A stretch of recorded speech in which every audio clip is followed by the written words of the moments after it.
In this episode of the Smart City Podcast, I interviewed self-confessed data addict Adam Dennett. Adam is a senior lecturer of smart cities and urban analytics at the University College London, or UCL. According to Adam, the smart city space expands from brewing beer to the social impacts of new technology, with a foundation of open data and education. We discussed a large range of interesting topics, including UCL's Smart Cities Master's degree and where the UK ranks when it comes to smart cities. This episode is a bit longer than usual, but I hope you can keep on listening till the end as we discuss the social implications and the power storage opportunities of autonomous and electric vehicles. As always, I hope you enjoy listening to this episode as much as I enjoyed making it. It's the Smart City Podcast, whoa, with smart city experts, here we go. Connecting smart technology, both big and small. Smart cities are making life better for all. Big data, emerging trends, self-driving cars and more. The Smart City Podcast is what you're looking for. Hey Adam, how are you going tonight? Well, it's tonight my time, early morning your time. Winter's morning in London, but yeah, it's good. It's not raining at least. Oh, very nice. It's actually really, really warm here. So let's jump straight into it. I'll start in the past and just want to get a bit of understanding about your background and what you are passionate about in this space. Sure. Okay. So hi, my name is Adam Dennett. I'm a senior lecturer in urban analytics at University College London. I'm a geographer by background, actually. I was a geography teacher for a little bit, and then I came back into higher education, did a PhD, and ended up sort of moving into this area of cities and kind of urban analytics and data and all of these sorts of things. So yeah, I'm a geographer. Initially, I used to work a lot in migration. That's where I sort of came into looking at big data sets. Migration data sets are generally huge because they've got origins and destinations, but migration sort of flows are very similar to flows of things like flows of traffic in cities and those sorts of things. So yeah, that's my background. I've been at University College London for the last 7 years. And for the last 4 years, I've run what I think we think is the, certainly in the UK, the first smart cities degree in the UK. And I think we were certainly one of the first in the world. So I work in a department called the Centre for Advanced Spatial Analysis, which is a small department in the Faculty of the Built Environment at UCL.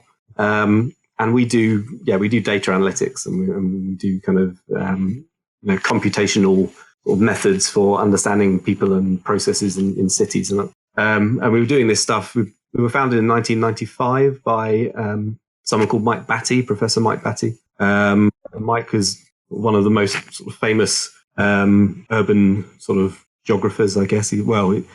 Sometimes he describes himself as a geographer. Sometimes he's a planner. He just kind of he does quantitative computational sort of understanding of cities. And Mike founded a department, and for 20 odd years, we were just doing research on cities and on, understanding how cities operate and work and that sort of stuff. And a few years ago, we decided to kind of put everything we do in the sort of research side of things and start to develop a teaching program. So probably about 6 years ago, we started our first master's degree, which is now called Spatial Data Science and Visualization.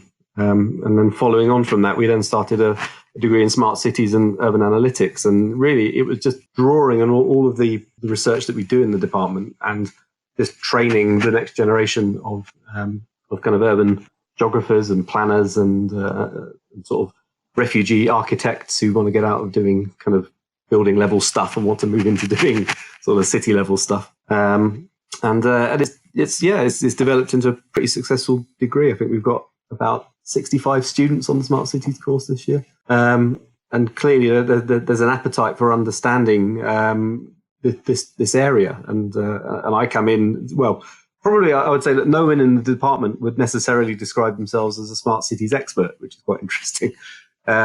other than Mike, we're not really smart city theorists, although what we do is we're kind of very kind of hands-on. We kind of do the sort of stuff that that people think about when they think of smart cities. So we kind of analyze data, we kind of make decisions and recommendations based on what kind of new data can tell us about cities. And teaching on the degree, we have mathematicians, we have physicists, we've got computer scientists, we've got planners, geographers, kind of big diverse range of people from different backgrounds, but we all have in common, I think, that we're interested in cities, and we're interested in how we can use data and how we can use new technology to better kind of understand cities and to make cities work better for the people that live there. So that's sort of where we're coming from at UCL, I guess, and that's sort of how I've sort of slipped into this. I'm a geographer who does data, but this kind of fits quite neatly into the sort of smart cities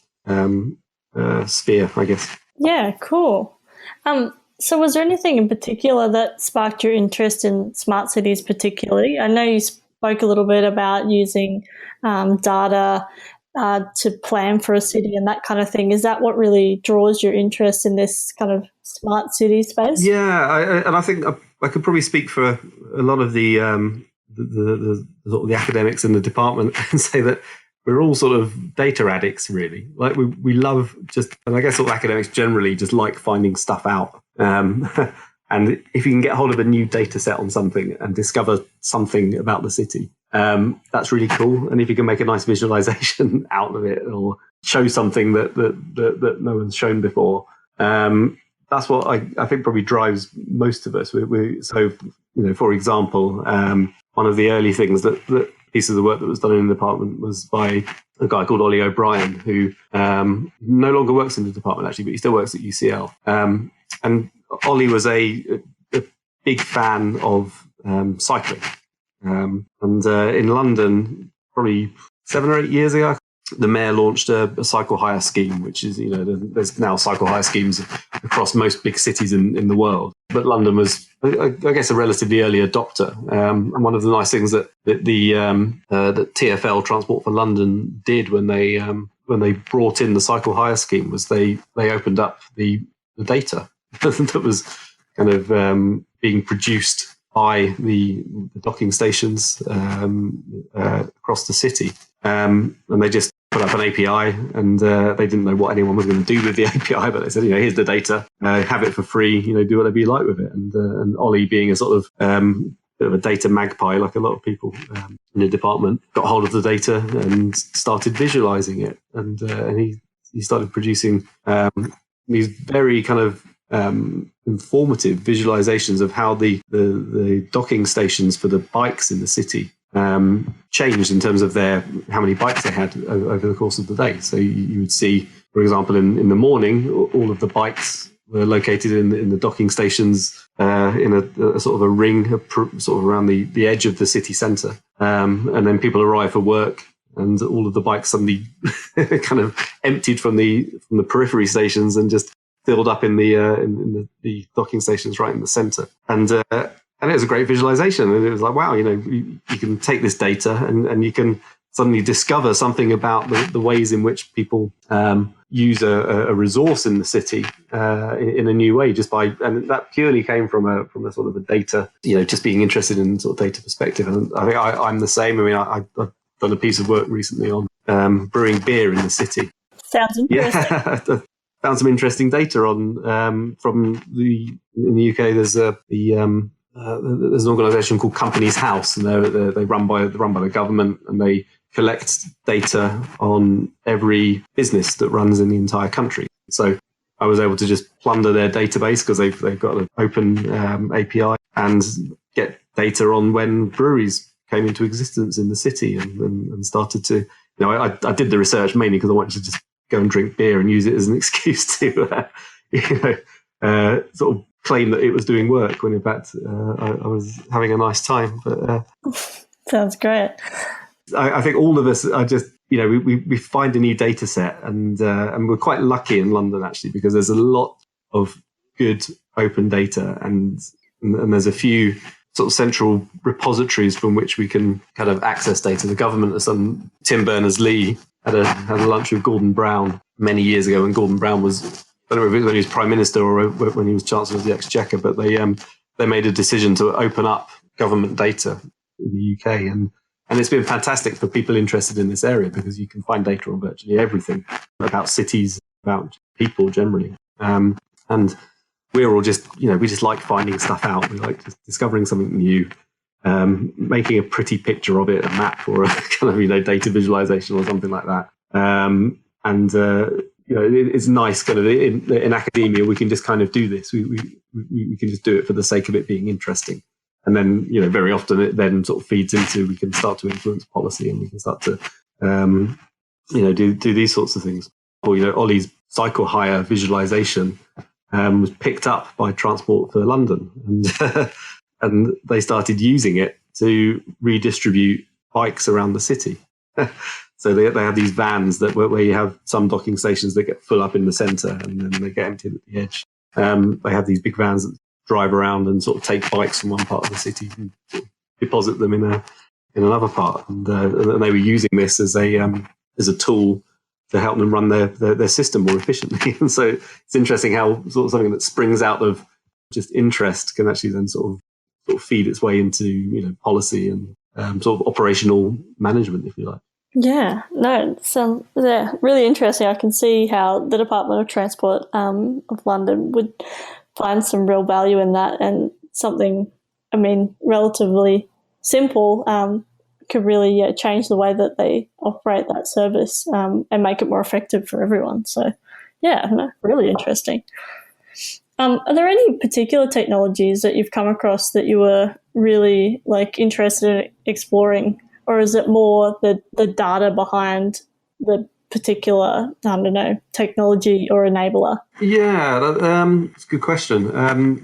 It seems that sort of the data is the bit that we're all interested in, but often new technologies start to facilitate the generation of new data. So things like cheap sense. We've got people in the department working on sort of low-powered sort of Wi-Fi networks which run, and you can kind of hook up kind of very small kind of Raspberry Pi type computers to these things and start sensing the sort of environment of the city. I think this is all quite emerging stuff at the moment. So we're doing quite a lot of work over in the Olympic Park in the east of the city. When it was built, they intended it to be a sort of a almost like a smart cities showcase for the rest of the city, and so they have sort of the whole area is sort of several hectares in the city, and it's all sort of fully networked, and they've got people in the department starting to work on projects trying to see how we can sort of take advantage of some of these sort of low-powered sensors, which detect sort of ambient sort of environmental conditions, be it temperature or humidity or these sorts of things, and then sort of match that up with other data coming in from. So, for example, the Wi-Fi network in the park is quite useful for tracking the movements of people around the park. So every time you walk past a Wi-Fi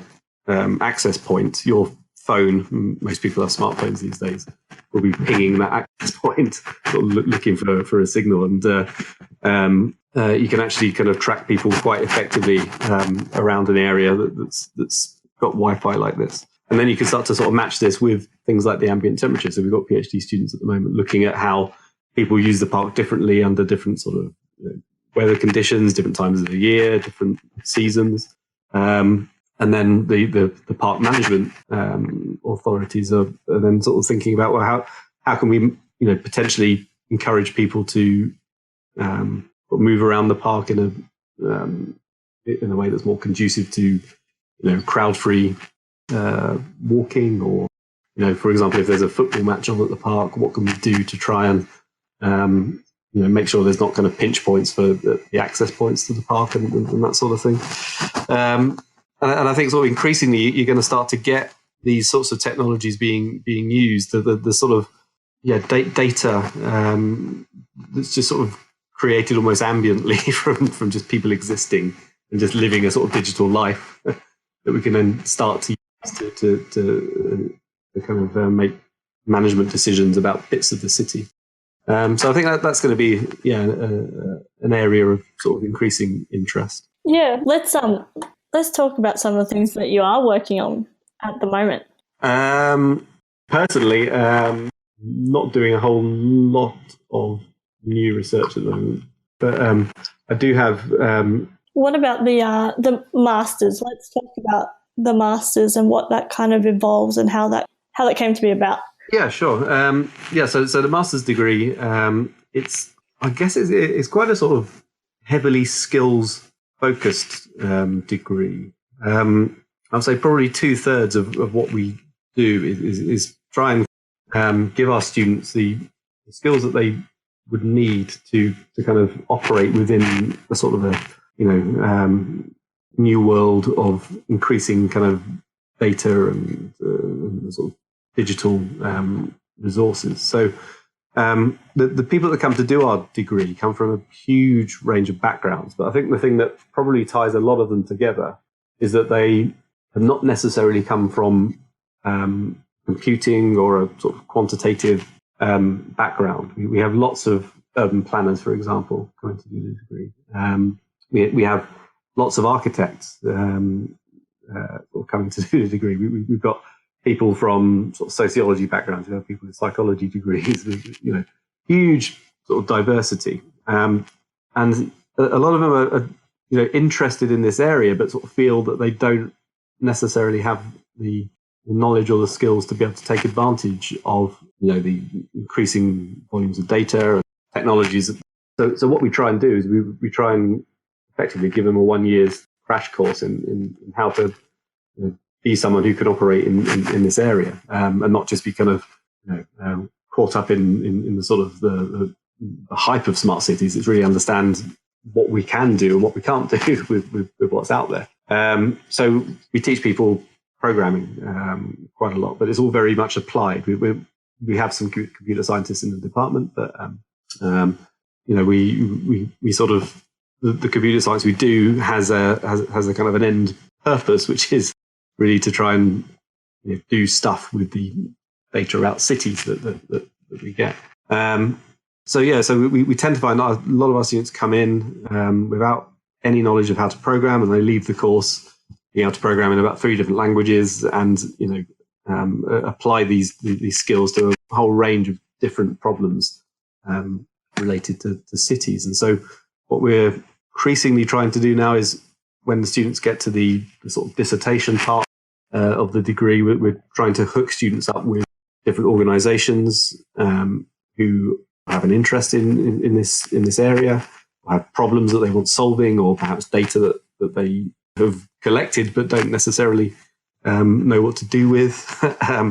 And so we're trying to kind of then move from just this sort of, we skill people up, but it's the application of these skills which is absolutely crucial for people are going to go off after they've done a degree and sort of work in a whole range of different disciplines. But very often we find that our students go off and they become the sort of the data and the programming expert in whatever kind of company or government department that they go on to work in. So for example, in the last year or so, we've had quite a fruitful partnership with Westminster City Council. So Westminster is a London borough, and they've actually been quite sort of forward-thinking for a local authority, and they have a huge kind of data warehouse and data sort of repository of data sets that they have collected in partnership with other sort of organisations that they work with.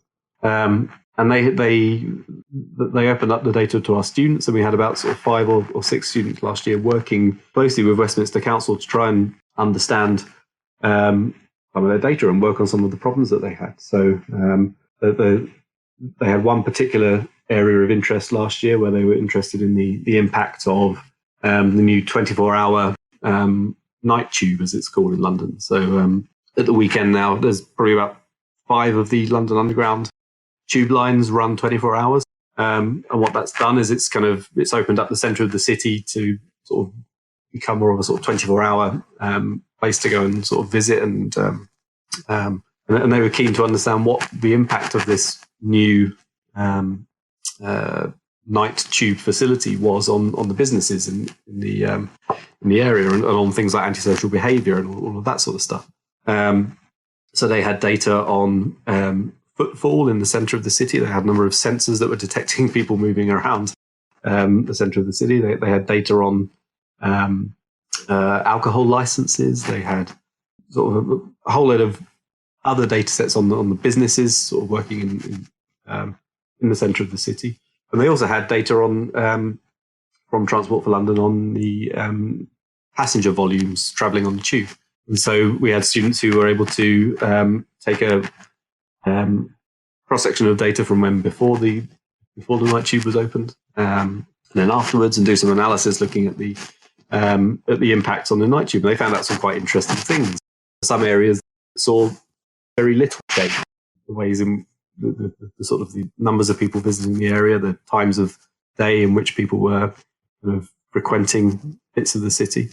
Whereas on the other hand, there are other bits sort of within the same sort of night tube catchment zone that saw very marked increase. And so council were very interested in understanding this, and then sort of thinking about what they might need to do in terms of employing more street cleanup teams and things like that, or understanding sort of the potential benefits to businesses and in relation to business rates and that sort of stuff. And we were able to from giving our students the skills that they required to make sense of these quite disparate data sets, we were able to then hook them up with people that had a real interest in understanding the city and how the city changes and how it's working, and then make some research observations that they then sort of took off and used. So it's quite nice that as the course develops and as we're increasing the number of partnerships,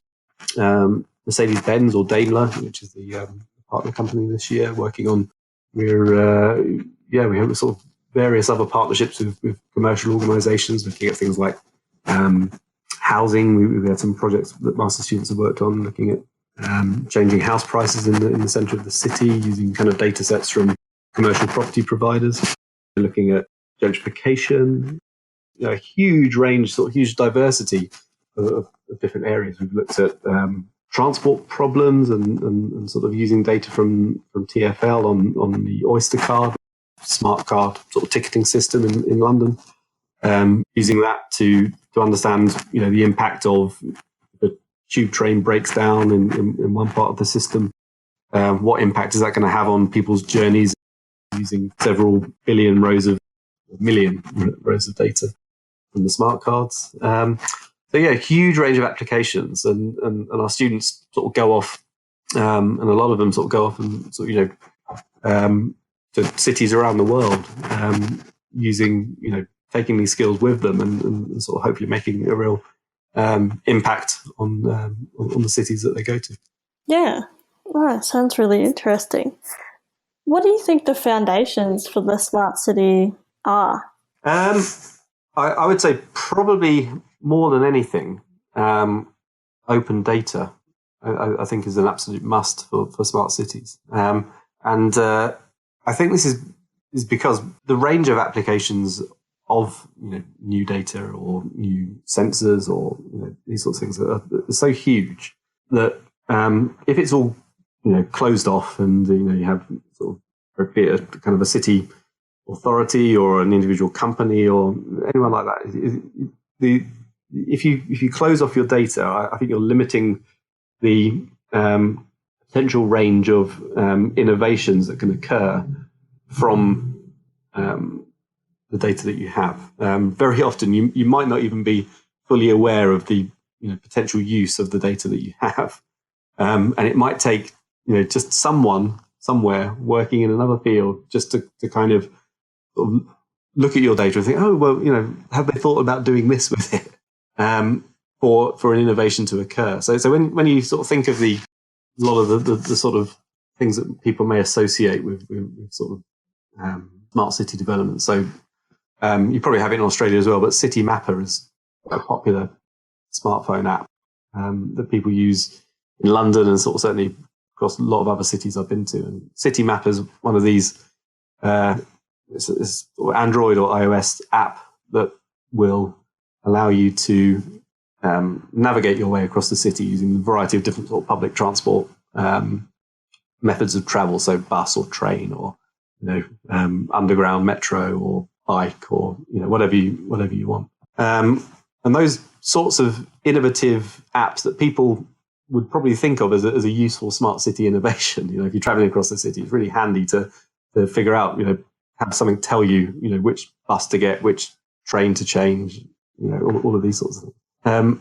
They wouldn't be possible without open data. And so I think that underpins everything. It's quite interesting because we have probably 50% of the students that take our course come from China. And in China, they have a slightly sort of different approach to data in a lot of ways, not as open as it is in some countries in the world. The sorts of innovations that are possible where you have your data closed off, I think are more limited. So I would say I think open data is probably one of the fundamental underpinning things. Then having people know what to do with that data is another thing that, a central control center and, a few people controlling what's going on in the city. Probably going to lead you to a bit of a sort of dead end if thinking about smart cities. I think smart cities need to be kind of democratized. I think it needs to be, as many people as possible being able to sort of take advantage of data and to kind of innovate. And so therefore education and, skilling up the people who live in cities is I think quite key. I mean, I'm sort of doing bits of work at the moment with community groups in a couple of community groups in London who, they have their own particular areas of interest. So working with a group in Camden at the moment who are interested in air pollution. And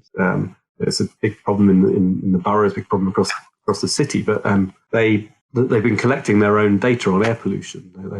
They've kind of invested in these little kind of like test tubes, and you can kind of stick them up on a lamppost, and they will kind of collect particles from the air, and you sort of take them down and send them off to a lab, and they've been creating their own data set on sort of very localized sort of air pollution in the borough, but they don't have the capacity or necessarily the knowledge to know how to make sense of that data, and so we're helping them by kind of opening up the data to our students and that sort of thing. But I think increasingly, giving people the tools to be able to do things for themselves and sort of, if this Camden group were able to process the data more effectively themselves, and kind of they could then use that to potentially pressure the borough council for perhaps putting in traffic restrictions down particular roads if they can demonstrate with evidence that air pollution is a particular problem along a particular street, for example. So I think data and education sort of underpin smart cities. Yeah, that's a really interesting spin to put on it. I think education definitely is a fundamental part. Where do you think that the UK ranks when it comes to smart cities? We're okay. We're certainly not. I don't think we're at the top of the pile. Quite often, there've been a sort of number of initiatives to try and sort of springboard sort of smart city technologies a bit more in the UK, but they've been a bit piecemeal and isolated. So there's an organisation called the Future Cities Catapult.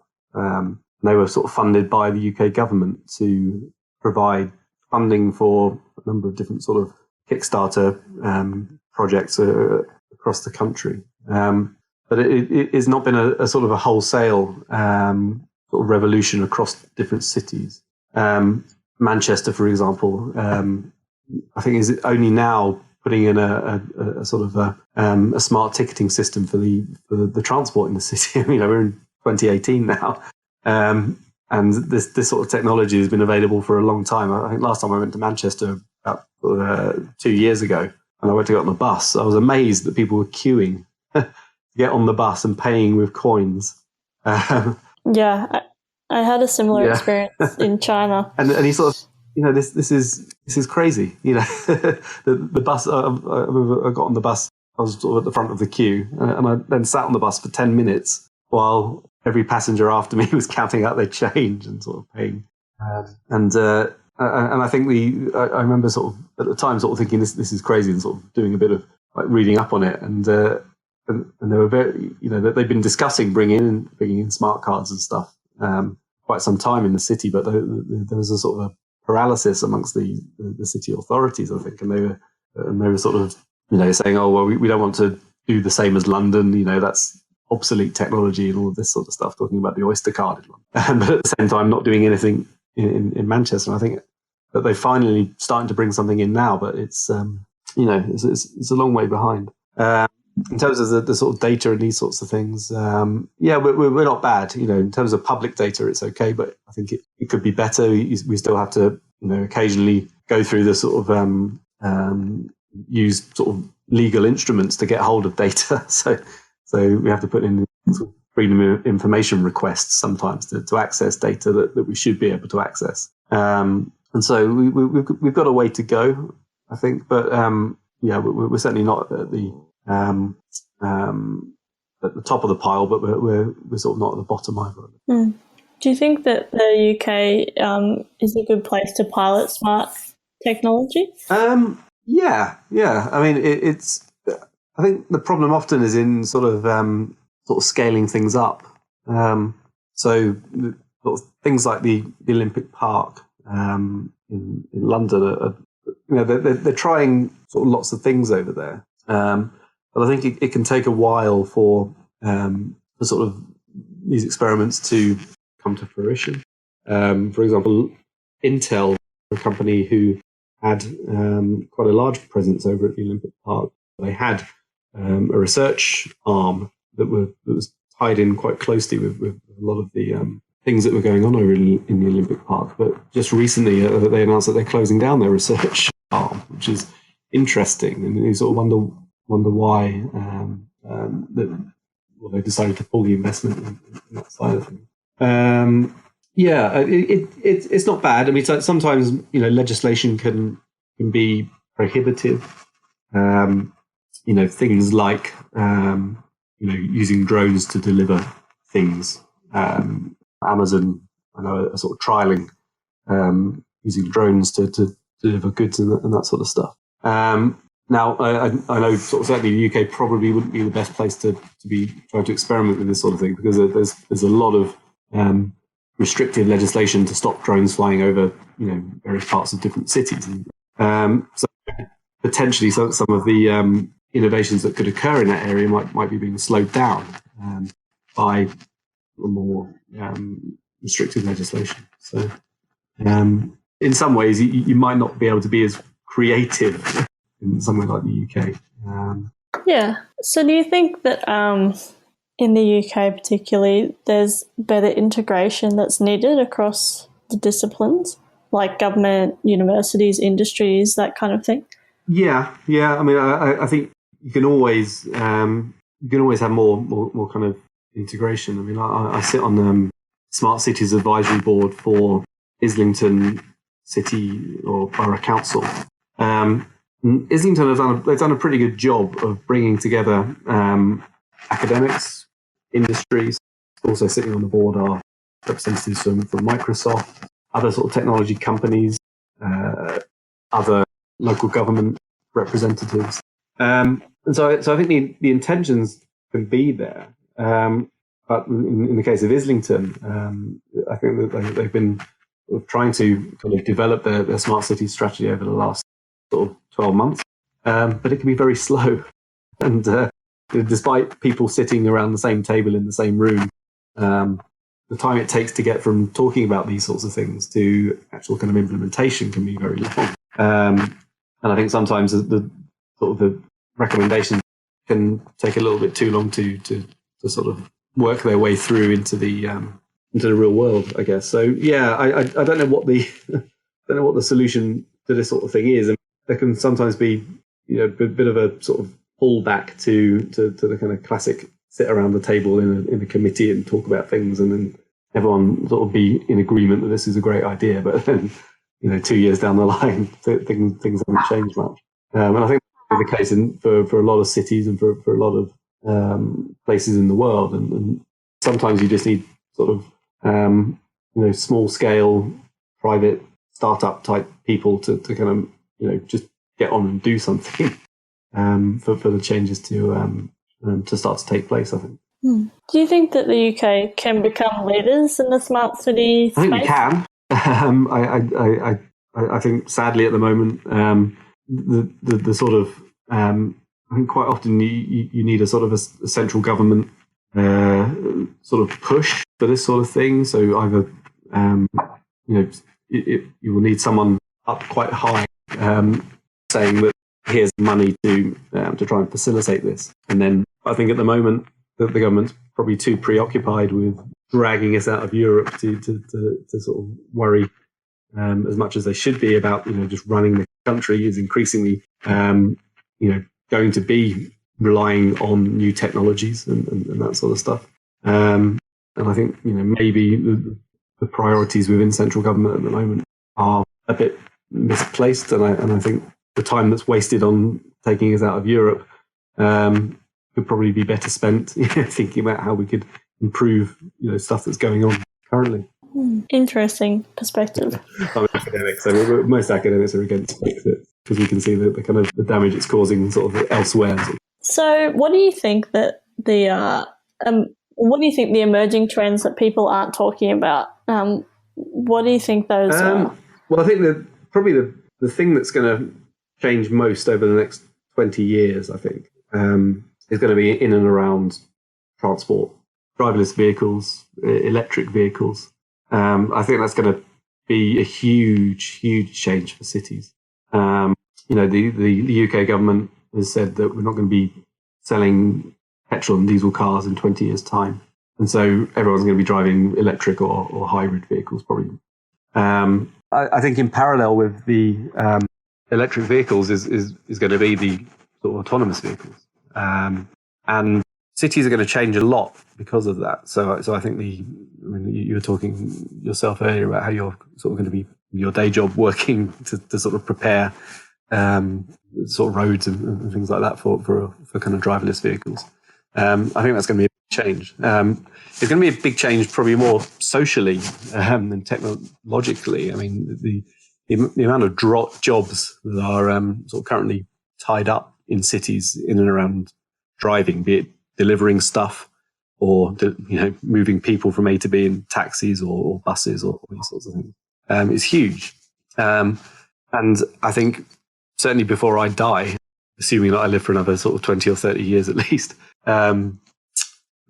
it's going to be a huge change in cities. And so I don't think that we're sort of fully preparing for this change yet. And I think it will probably creep up on us. I mean, I think we'll probably in the next 10 years we'll have driverless cars will be very common within cities, driverless taxis, that sort of stuff. But with it sort of coupled with kind of electric vehicles, I think the way in which because electricity consumption is going to go up hugely. I've read things, some quite interesting things about sort of innovations in and around the storage of renewable energy. So in the UK, we sort of benefit a lot from having a lot of coastline, and we're getting increasing numbers of offshore wind farms springing up around the coast, which is fantastic. This is we've got a huge amount of wind that we can take advantage of. But of course, the wind is a bit sort of periodic. Some days can be very windy, some days can be much less windy. So the storage of the electricity generated by these sorts of things is quite an interesting problem. And I've seen there are some companies working in and around using the batteries within electric vehicles as a kind of distributed sort of battery in effect. So sort of distributed energy storage solution. So when we have enough electric vehicles on the roads in the country, we've effectively got a huge battery that we can use to kind of regulate the supply of energy around the system. So when people park their cars up, they can, as well as recharge them, they can use the batteries to maybe even out the kind of electricity. So So I think that that's going to be happening. And certainly in 30 years, I wouldn't be surprised if we've got, virtually, complete kind of autonomy amongst sort of driving vehicles around cities. And these will all be electric, and they'll all be hopefully powered on renewable energy. And so that's going to be a huge change. And I think it's really going to affect a lot of things in cities. Hopefully the air quality is going to improve. But we'll have to think carefully about, what are people going to do who were previously employed in, driving jobs. So taxi drivers, delivery drivers, that sort of thing. And I think in parallel, things like, there's experiments in this country at the moment, in Scotland, in and around the sort of universal basic income idea. So everyone, regardless of who you are, gets a basic level of income from the government, and then that sort of potentially sort of frees up people, frees them from poverty, hopefully. But it may also free them up to potentially be more innovative in terms of jobs. If you've got a great idea, but you don't necessarily want to try it out because you're not sure if it's going to work, and you won't have money to pay the bills. If you have a universal basic income, then that might well facilitate your kind of your kind of experimentation with your innovative idea, sort of thing. But this might well need to come in when we start. There'll be another wave of sort of potential mass unemployment as electric vehicles start to predominate in cities. So lots of interesting interrelated things that are going to they're going to start to happen in cities, and I think cities will be the places where these things start, and they will start to filter down to it'll be the big cities first, and then it will start to filter down to the smaller cities and to the more rural areas as well eventually. Yeah, wow, that's so much to think about. All the intricacies and the interrelatedness of everything. Once you start thinking about it, it's just kind of like an endless web of things that the smart city space kind of captures. It's really exciting. So my last question is, how can people connect with you? How do the people listening connect? Yeah, very with easily. They can send me an email. They can follow me on Twitter. They can visit our website at UCL, so ucl.ac.uk/CASA. And yeah, please do drop me a line if you're interested, and please come and if you fancy learning a bit more about sort of the skills you might need to operate within a smart city environment, then by all means come and take our master's degree. Yeah, I think I need to come take the master's degree. Do you do it? No, unfortunately, we can't do it remotely at the moment, so you'd need to come and spend a year in London. But yeah. Oh, that wouldn't be too hard, I suppose, either. Thanks so much, Adam. It was really, really great talking to you. It's the Smart City Podcast. Whoa! Thanks so much for listening to the Smart City Podcast. Show notes for this episode and all other episodes can be found at thesmartcitypodcast.com. If you have any questions or comments for me or any of my guests, connect with me via email, zoe@thesmartcitypodcast.com, or via the socials. I'm on Twitter and Facebook @SmartCityPod. As always, I hope you enjoyed listening to this episode as much as I enjoyed making it. Smart City Podcast is what you're looking for.